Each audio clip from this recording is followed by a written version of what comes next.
बिस्मिल्लाहिर्रहमानिर्रहीम। अस्सलाम वालेकुम।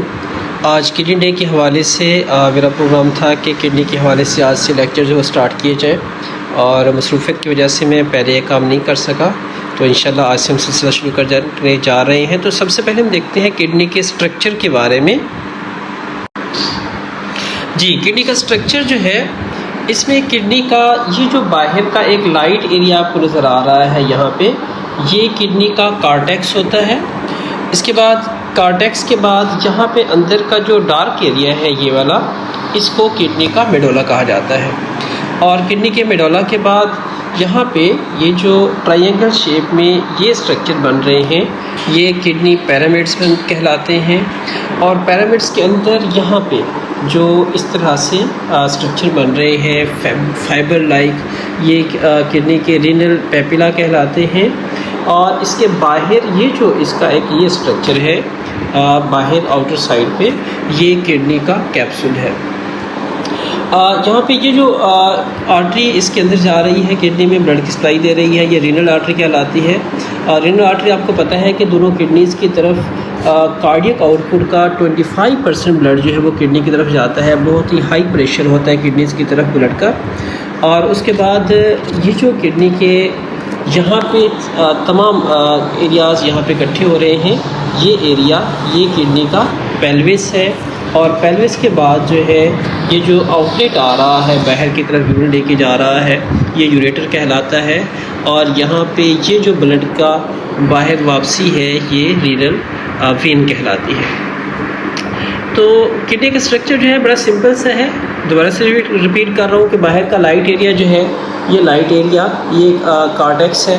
और अंदर का ये जो एरिया है, ये मेडोला है इसका। तो कार्टेक्स और मेडोला ये क्यों इस हवाले से देखा है, देखिए कार्टेक्स का एरिया जो है वो लाइट होता है, मेडोला का एरिया जो है वो बिल्कुल वाज़े अलग तौर पे जो है वो थोड़ा डार्क कलर में होता है। तो इस एरियाज़ के हवाले से नेफ्रॉन की फिर आगे जो है टैप्स हो जाती हैं कि कौन सी कार्टिकल एरिया में पाए जाते हैं और कौन सी है जो वो मेडुलर एरिया में पाए जाते हैं। इस बात को हम आगे चल कर डिस्कस करते हैं। अब हम किडनी की लोकेशन के बारे में डिस्कस करने जा रहे हैं कि किडनी जो है कहाँ पे पाया जाता है। किडनी जो है आपको पता है कि बॉडीज़ की जो ह्यूमन बॉडी की जो मेन कैविटीज़ हैं, उनमें जो एब्डोमिनल कैविटी है उसमें किडनी पाए जाते हैं। Right and left lumbar regions में, जिनको फ्लैंक्स भी कहा जाता है, यहाँ पे मौजूद होते हैं। और इनका लेवल जो है थोरेसिक 12 वर्टिब्रा से लंबर 3rd वर्टिब्रा तक इनका लेवल होता है। और पेरिटोनियम के पीछे ये पाए जाते हैं एब्डोमिनल कैविटी की पोस्टीरियर वॉल पे, पिछली दीवार के करीब। तो इसी वजह से इनको रेट्रो पेरिटोनियल इनकी पोजीशन को कहा जाता है। तो किडनीज जो है ये लंबर रीजन में होते हैं। और आमतौर पे आपने देखा होगा कि किडनी की कोई भी कंप्लेंट लेके जब हमारे पास पेशेंट आता है, तो वो बैक की तरफ से जो है वो बता रहा होता है कि मुझे इस तरफ से जो है पेन हो रही है।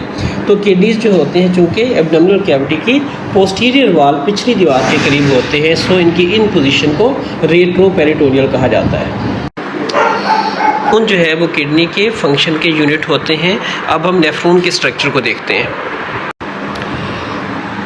स्लाइड पे इस डायग्राम में आप नेफ्रॉन देख रहे हैं। नेफ्रॉन जो है इसके मुख्तलिफ पार्ट्स हैं। ये फर्स्ट पार्ट नेफ्रॉन का, जहाँ पे बाहर से ब्लड आ रहा है और यहाँ पे इसकी फिल्ट्रेशन का काम हो रहा है, पहला प्रोसेस यूरिन फॉर्मेशन का, जिसको ग्लोमेरुलर फिल्ट्रेशन कहा जाता है।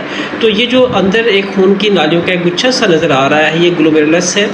ग्लोमेरुलस के बाद इसके ऊपर जो कैप्सूल सा बन रहा है सी शेप में, आप देख रहे हैं, ये बूमन कैप्सूल होता है।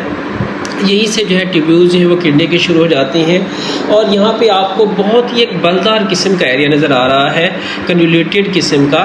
तो ये चूँकि अपने रेफरेंस पॉइंट के करीब है, सो ये प्रॉक्सिमल कन्वोल्यूटेड ट्यूब्यूल्स हैं। और यही ट्यूब्यूल्स आगे चल के फिर नीचे की तरफ आ रहे हैं यहाँ से।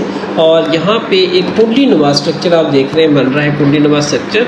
तो जो भी कुंडली नुमा स्ट्रक्चर होते हैं उसके लिए लूप का लफ्ज़ इस्तेमाल किया जाता है। सो ये जो किडनी के अंदर लूप पाए जाते हैं, ये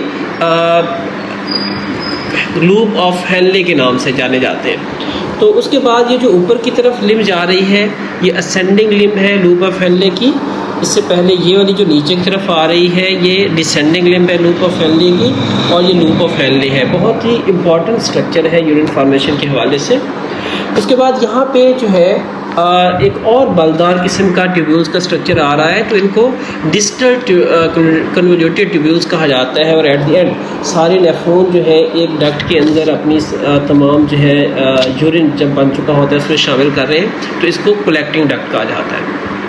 तो नेफ्रॉन का स्ट्रक्चर बहुत ही सिंपल सा है कि इसका फर्स्ट पार्ट ग्लोमेरुलस है और उसके बाद फिर ट्यूब्यूल स्टार्ट हो जाएंगे, जिसमें सबसे पहले ल्यूमेन कैप्सूल, नेक्स्ट जो है प्रॉक्सिमल कन्वोल्यूटेड ट्यूब्यूल्स, उसके बाद ये लूप ऑफ फैनले और नीचे की तरफ आने वाला एरिया जो है वो descending limb of loop of Henle और ऊपर की तरफ जाता हुआ ascending limb of loop of Henle, उसके बाद ये डिस्टल कन्वोल्यूटेड ट्यूब्यूल्स और आखिर पे जो है वो कलेक्टिंग डक्ट। तो ये है स्ट्रक्चर नेफ्रॉन का। अब हम नेफ्रॉन की टाइप्स देखने जा रहे हैं अपनी लोकेशन के हिसाब से। जैसे पहले मैंने अभी आपसे कहा था कि कार्डेक्स और मेडुला की इस हवाले से बहुत ही अहमियत होती है कि कौन सा नेफ्रॉन कहाँ पे पाया जाता है, तो उस हवाले से थोड़ा सा फंक्शन में भी और इनकी तादाद में भी थोड़ा डिफरेंस है। तो हम लोकेशन वाइज जो है नेफ्रॉन की टाइप्स को डिस्कस करने जा रहे हैं जी। तो ये यहाँ पे डायग्राम में बिल्कुल वाज़े तौर पे आप नेफ्रॉन की टाइप्स को देख सकते हैं कि ये किडनी का ये बाहर का एरिया है कार्टेक्स, और ये किडनी का डार्क एरिया ये है किडनी का मेडुला। तो वो वाले नेफ्रॉन जो कि किडनी के बाहर बॉर्डर के करीब कार्टेक्स के अंदर पाए जाते हैं, इनको कार्टिकल नेफ्रॉन कहा जाता है। और वो नेफ्रॉन जो मेडुला के बिल्कुल साथ यहाँ पे